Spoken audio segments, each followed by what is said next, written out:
Chacune de ces guitares est une œuvre d'art, une pièce unique. Elles sont le fruit du travail de cette artiste peintre tatoueuse et de ce luthier. Je peux dessiner une rose à partir du début de la plaque jusqu'ici, et toi tu peux me détourer les pétales. Je la découperai.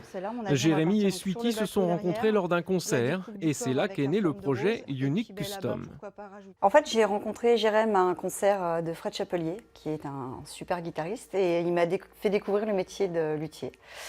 Du coup, on a trouvé ça assez rigolo de pouvoir allier nos deux savoir-faire, parce qu'on a énormément d'amis musiciens pour lesquels on avait une tonne d'idées de custom. Ça a commencé avec le groupe Freaky Time d'ailleurs, avec cet instrument-là. Et puis après, on s'est bien amusé, on a découvert différents supports, différentes matières, et du coup, voilà, l'aventure commence avec plein de nouvelles idées et plein de projets aussi en cours. Peinture, collage, gravure, ces guitares sont personnalisées de différentes manières en utilisant de nombreuses techniques.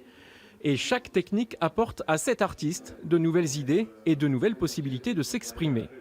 Énormément d'idées, encore plein, et puis plein de techniques qu'on n'a pas encore testées, notamment des nouveaux matériaux. Le gravage, c'est la première fois qu'on teste sur une guitare.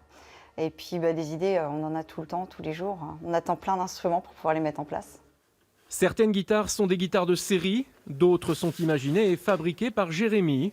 Chaque pièce demande une attention particulière, de la création à la finalisation, et il ne faut rien laisser au hasard. Il ne faut déjà pas abîmer le bois. On ne peut déjà pas utiliser n'importe quel produit, bien sûr.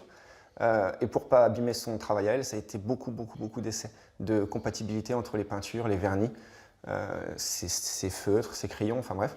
On a eu beaucoup de ratés au début. Il fallait poncer, recommencer, pour réussir à conserver, bien sûr, la lutherie, ne surtout pas abîmer l'aspect technique et sonore de l'instrument. Et puis pour avoir le rendu visuel le plus pro possible. Après la personnalisation de guitare, ces deux artistes ardennais ne manquent pas de projets. Prochainement, ils vont travailler sur un violon et sur un ukulélé.